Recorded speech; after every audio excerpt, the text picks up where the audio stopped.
Les pharisiens avaient entendu dire que Jésus baptisait plus de disciples que Jean. En fait, Jésus lui-même n'a jamais baptisé qui que ce soit, c'était ses disciples qui le faisaient. Quand Jésus apprit ce que l'on racontait, il quitta la Judée et retourna en Galilée. Pour s'y rendre, il devait traverser la Samarie.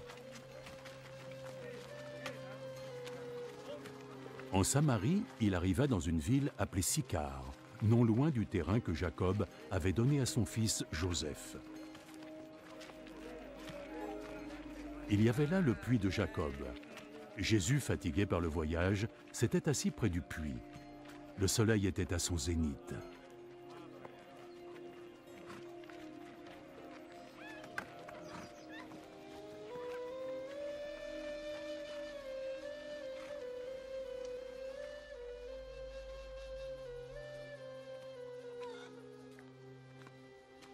Arriva alors une femme, une Samaritaine, qui venait puiser de l'eau.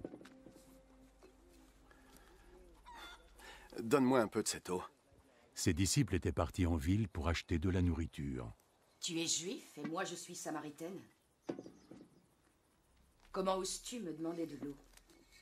Les Juifs n'utilisaient pas les mêmes coupes ou les mêmes bols que les Samaritains. Si seulement tu savais ce que Dieu donne, et qui est celui qui te demande à boire, tu le lui aurais demandé. Et il t'aurait donné de l'eau vive.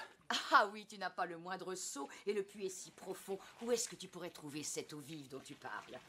C'est Jacob, notre ancêtre, qui nous a donné ce puits. Lui, ses enfants et ses bêtes, tous ont bu de cette eau. Tu ne prétends pas être plus grand que Jacob, n'est-ce pas? Quiconque boira de cette eau aura de nouveau soif. Mais celui qui boira l'eau que je lui donnerai n'aura plus jamais soif. L'eau que je leur donnerai deviendra en eux une source, d'où jaillira l'eau vive, et leur offrira la vie éternelle. Et donc, si tu me donnes de cette eau, je n'aurai plus jamais soif alors, et je n'aurai plus à venir ici pour puiser de l'eau.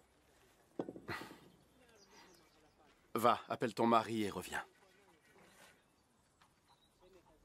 Je n'ai pas de mari. Tu as raison de dire que tu n'as pas de mari. Tu as été mariée 5 fois, et l'homme avec qui tu vis maintenant n'est pas vraiment ton mari. Tu m'as dit la vérité. Je vois, alors tu es un prophète. Mes ancêtres samaritains ont adoré Dieu sur cette montagne. Mais vous, les Juifs, vous dites que Jérusalem est le lieu où nous devrions adorer Dieu. Crois-moi, femme. Le temps viendra où les gens n'auront plus à aller adorer le Père sur cette montagne ou à Jérusalem. Vous, Samaritains, connaissez mal celui que vous adorez. Nous, les Juifs, nous connaissons notre Dieu parce que nous savons que le salut vient des Juifs. Mais le temps vient. Et il est déjà là. Guidés par la puissance de l'Esprit de Dieu, les hommes adoreront le Père tel qu'il est vraiment, lui offrant la véritable adoration qu'il demande. Dieu est esprit, et c'est seulement par la puissance de son esprit que ceux qui l'adorent atteindront sa vérité.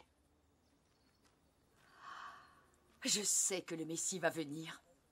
Et quand enfin il sera là, il nous expliquera tout ça. Je le suis. Je le suis, moi qui te parle.